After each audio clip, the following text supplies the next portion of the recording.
What you doing, Kara? We are up at the cabin property.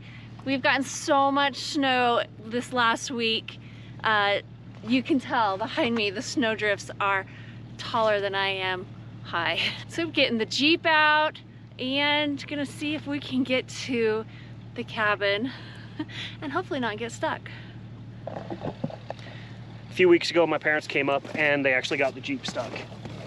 I guess it doesn't reverse well, and when they went to reverse, this whole track here folded up underneath, and when it folded up underneath, it caught on the steps here, so they had to remove those.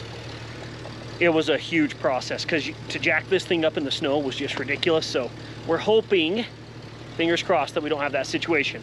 Supposedly the snow is 4+ feet deep up there. I've never seen it that deep up there, so I'm kind of hesitant to say that's what it is, but we'll see. So much snow. Yeah, look at all that snow sitting on top of those trailers. That one's going to clear off.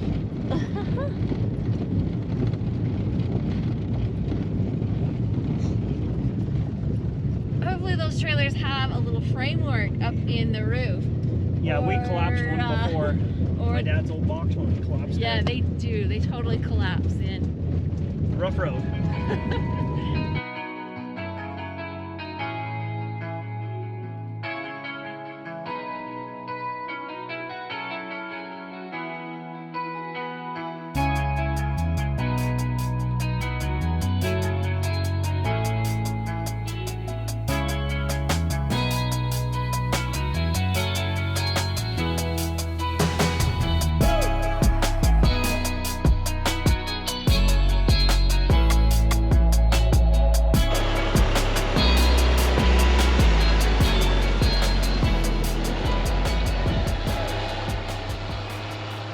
Before we pull up in, want to make sure we're going in the right spot because there's a giant hole right over here.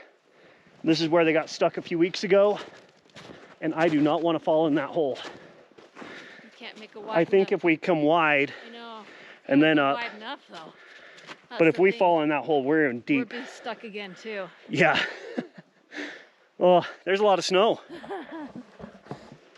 Yeah, I don't know if it's coming through on camera, but there's a lot. Oh, I mean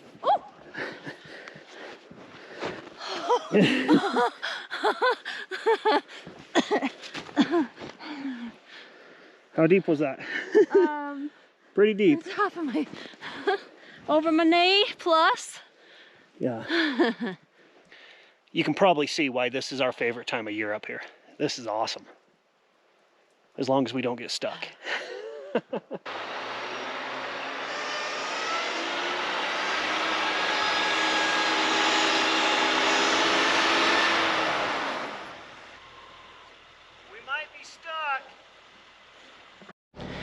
The problem you run into in this really deep snow is these rear tracks. If you have to back up, they fold up underneath. And over on this side, maybe it'll show up. See, we have all this snow here behind it, and this track just wants to fold up underneath. That's why this is all broken, is because last time when it folded up underneath.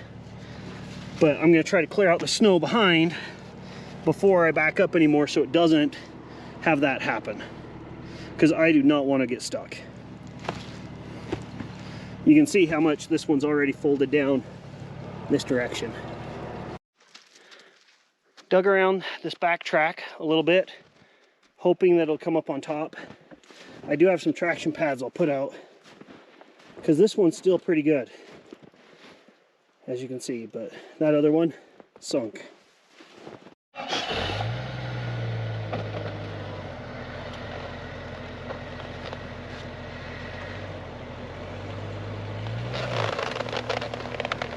Oh, maybe make it.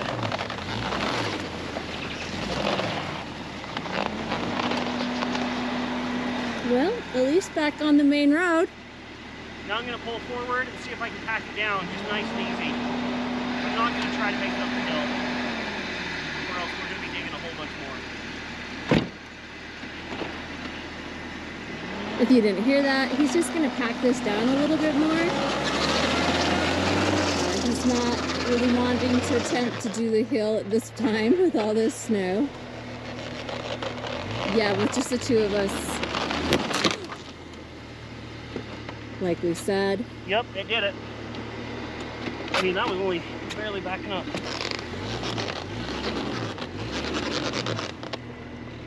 See, it just... You're digging down too much now. See what happens? Yeah. It's digging down too much right here. It's too much buildup.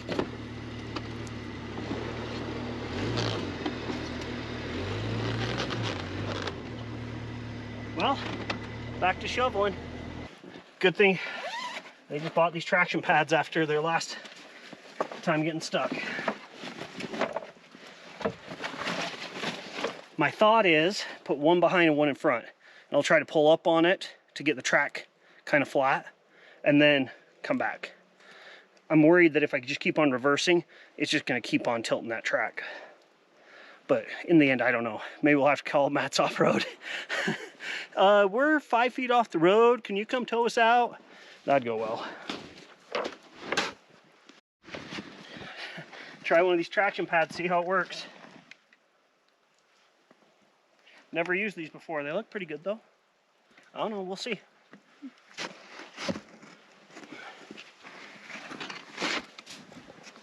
See if it'll climb up on those.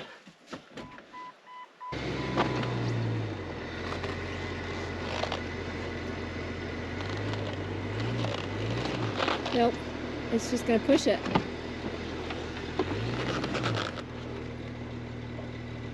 Can you shove it under if I go forward a little bit more? Maybe.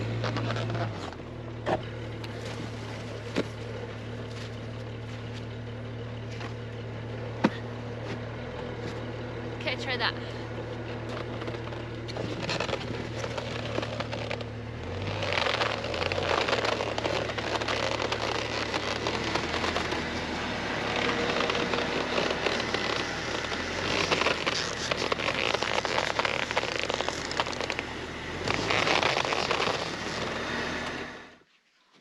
Guess we'll just leave it parked there for now.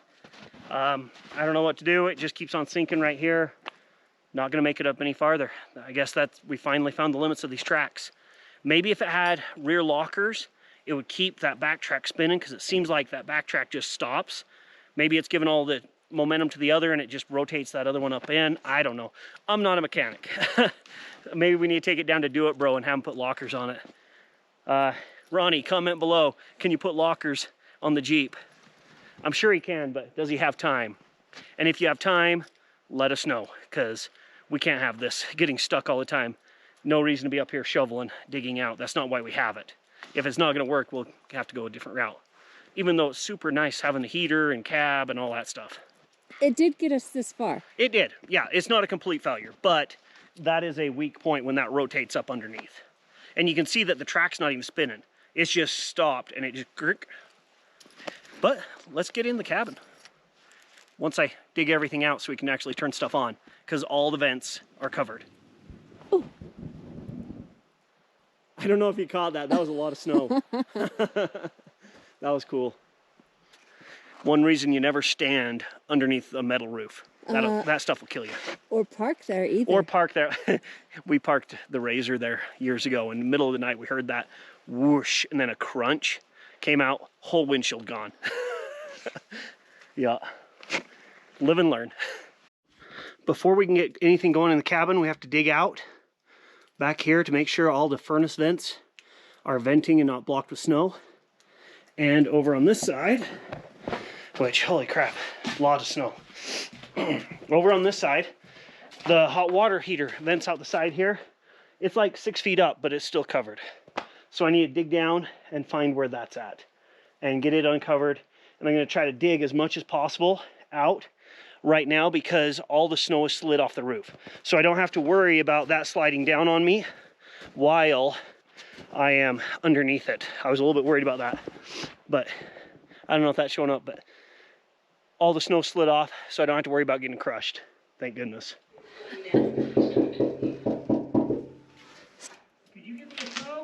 Get you a Coke? Yeah, I think there should be one in the fridge, I hope. Oh my gosh, look at all that snow. Yeah, higher than the kitchen window. Oh my gosh. And this is a really tall window. This is not your average. That's crazy. Early the next morning. Didn't think we were going to wake up to even more snow, but it's coming down. And it's time to make our way home. One of the reasons we liked the Jeep is because we could get up the hill here and didn't have to pack everything up in feet and feet of snow. But since the Jeep's all the way down there, Kara's going to have to pack everything down.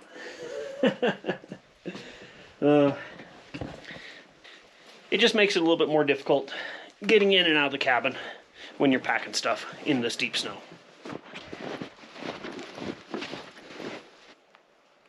Well, at least we've got our footpath made. Yeah, that helps. Not as bad as coming up yesterday. Oh, no. And hopefully the tracks are not froze on the Jeep. Load number 1.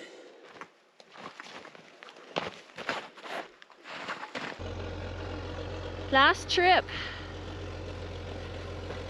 Down the hill. Ah, All our snow gear that we didn't use. it's just too deep. You can't sled in that. Sorry. It's okay. There's no way I'm trying to build a tubing hill down that right now. Well, and our holes, our hole here, hole there from last Oh, time. it'd be awful. Yeah. Yeah, that'd be bad. That'd just be like wipe out. Luckily, I brought that window defroster thing I bought for the Oh side-by-side, yeah. since this doesn't put out that much heat. Plug that in, give it a whirl. We'll give it a try, see if they actually work.